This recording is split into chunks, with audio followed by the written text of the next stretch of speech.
up, guys? Welcome back. And today's episode, we are going to be figuring out what to do with this wiring harness because there was that nasty plastic chunky thing. I'm sure you guys will be familiar if you got an 8th gen or 9th gen, or I think pretty much most K-series cars have that nasty plastic piece here. So I took all of that off, and what I'm going to try and do is use this wiring loom I got off Amazon. It's got 1/4 inch, 1/2 inch, and 1 inch. And we're going to be trying to kind of pull this out of the way here, get it out of the way of the turbo, and clean everything up here. That way it doesn't look all nasty. See what we can do, kind of like a budget tuck harness. So I know there's people who make tuck harnesses, but I didn't feel like sending it out and paying for it. I'm going to try and figure it out myself. I'm going to also took the plastic piece off of here, so we're going to try and rewire that up there. Not rewire it, but re-illumine it, try and make it look a little bit cleaner. And I think we might have to actually tuck this inside of here. I am going to be replacing this fuel line with a K-motor fuel line. I'm waiting on that to come in. It's a braided line, so this is definitely going to be in the way of the Sidewinder. I also got to figure out what to do with the heat here. I'm pretty sure these are the heater core lines, so let me know in the comments. I think I should be able to cap those off.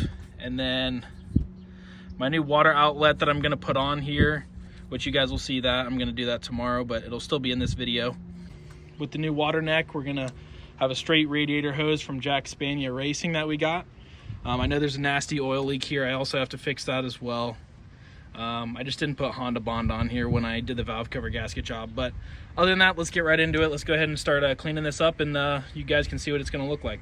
So starting out, what I'm doing is, as you see, all these wires kind of run in this general direction, and they kind of all tangle up here. So what I've been doing is unplugging these harnesses from the coil pack, or the clips from the coil pack, and then kind of looping them in and out of each other here to kind of untangle them. That way I can go ahead and loom each one of these wires separately.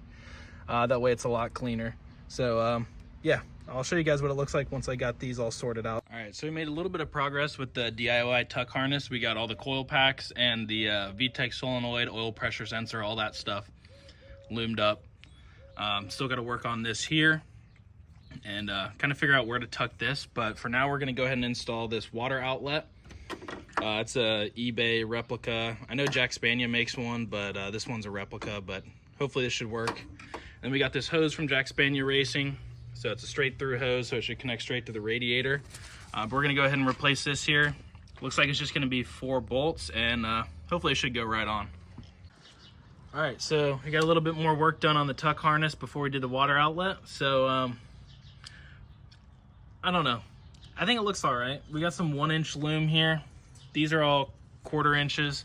So we just went ahead and undid all of the stock looming from all this stuff. Some of it had plastic, some of it didn't. We're just gonna cut a slit right in here to kind of let all these pop through. Might actually consolidate all of those into one, keep all these together.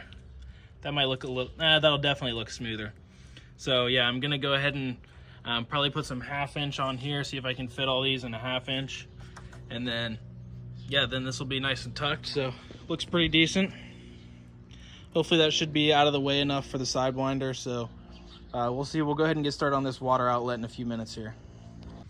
All right, so first things first, when you're doing the water outlet, I have a coolant bypass that was going from here down to the water pipe here. The new water outlet does not have this nipple, so you're gonna have to cut the hose. We put a bolt in it and a hose clamp here, so hopefully this should hold and shouldn't leak. There's only one way to find out, but that should be all right. We're gonna go ahead and pop this off now and put the new one on.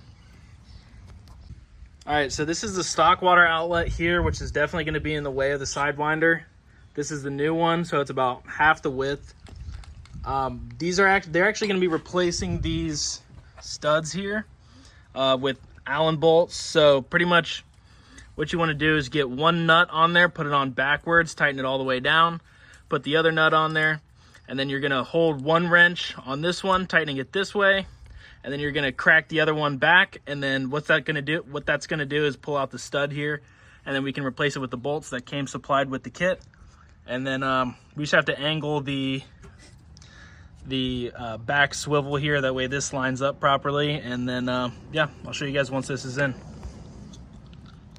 All right, so the water outlet is on there now. We just got to make sure we Teflon tape this here, because the heater hose is going to go into the back there. You don't want that to leak coolant. We're going to take this out here, Teflon tape that, make sure it doesn't leak. This one has an O-ring. That's for if you want to run a higher radiator cap, you can do that. This one has an O-ring, so we don't need to worry about that. We're just going to make sure these two are tight, Teflon tape those two. And I went ahead and threw on the K-motor fuel line. Super easy. I mean, it's quick disconnect here, and then there's a quick disconnect back there. I still have to get an AN wrench to tighten down the fittings, because I'm pretty sure it'll leak if I don't. So make sure you do that. If you're using any kind of AN fittings, you need a specific AN wrench. So I went ahead and tucked the harness underneath here and have it coming back up to the ECU and everything up there. So looks a lot cleaner, much more room. Sorry for my shadow, but especially with that fuel line there's no fuel line in the way right here. So there's plenty of room for the turbo manifold for the Sidewinder. So yeah, thank you guys for watching. Drop a comment, let me know what you guys think. Definitely could have done a little bit better job on this, but it's okay. Just want to get the car running for now. But other than that, stay tuned. We're going to go ahead and have this turbo on here in a couple weeks and see what kind of power this thing can make.